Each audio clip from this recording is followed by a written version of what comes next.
This has been a wild start to a new decade.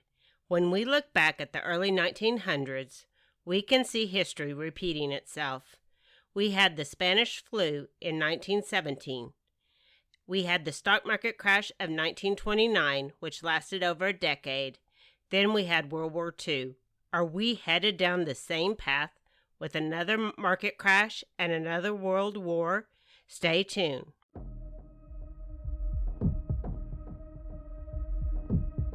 We are at a very interesting time in history. At no other time have we shut down the whole world's economy. We have basically shut down the world for a month and a half to 2 months. Some states are resisting reopening and wanting to remain closed for up to another 3 months. States are getting pushed back from their populations because people are ready to get back to their lives and their livelihood. What is going to happen next and what is going on? Be sure to stay for the last half of the video on ways to be prepared for 2020. Many doctors are saying that we will likely have a second wave, especially as we loosen lockdown and get back to our regular lives. Large events start back up and schools open. It is very likely numbers will skyrocket, especially since we do not have a vaccine yet. This will make it difficult to keep life open. Going into and out of lockdown will put a strain on our mental health.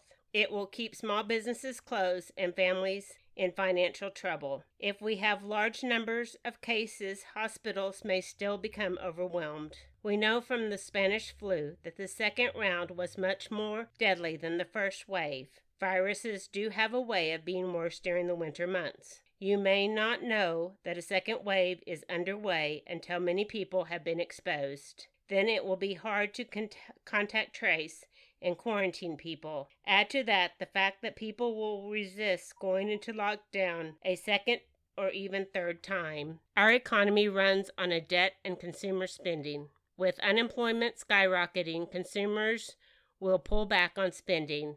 The number of unemployed is likely to go up during the summer months, with government money running out and small businesses closing.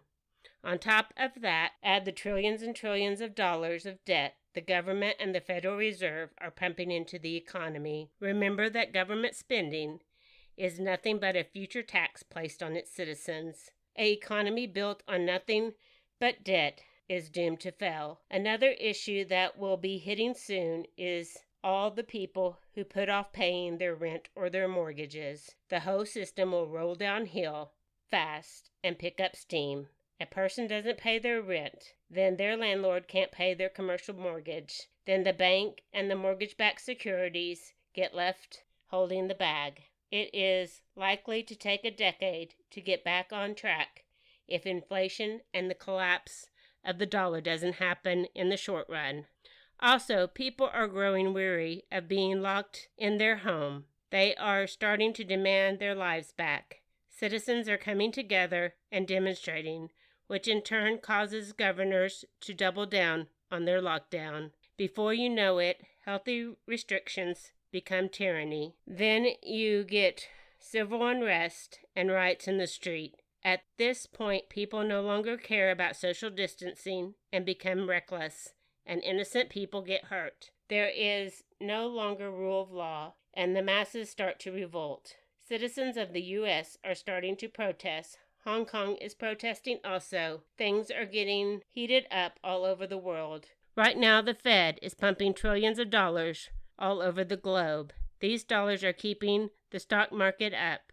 The market is totally disconnected from reality and what is going on right now. Trump is calling for negative interest rates, and I expect the Fed to go to negative rates by the end of the year. That is, if the stock market and the dollar doesn't collapse before then. There are more plans for more stimulus, which will just create more debt and cause inflation. It will end in higher taxes. This debt system is on life support. Soon your dollars will be worth nothing. States are bankrupt and can not go on much longer. States are looking for bailouts. They do not have enough money to operate. We should look for ways to protect ourselves in this brave new world we find ourselves. We should watch with our eyes in our communities for dangers which might be coming. Keep an ear on the national and world news so we might know what will be coming next. Stay away from large groups of people.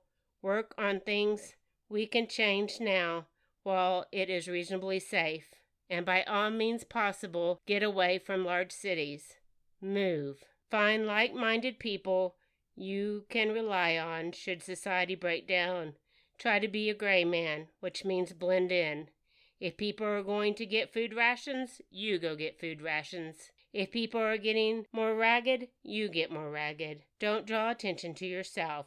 Look for things you lacked during the height of the pandemic and stock up now. You do not want to be out last minute fighting for the last amount of resources. Think of different situations that you might find yourself in and plan accordingly. Stock water and food. Try to start by stocking up 2 weeks extra pantry. That way, you would not have to worry about going out should things become dangerous or shut down. Keep adding from there. Stock 6 months to a year's worth of food and water for each person in your household. Try to stock stuff in multiple locations. That way, if one location gets destroyed, you can still have supplies. Along with this, try to start activities which can restock your supplies and food. Items like gardening, having chickens for eggs, animals to butcher, ways to replenish your food supplies. Also try to have a little cash on hand in case a banking system goes down and your ATM card doesn't work. Not a bad idea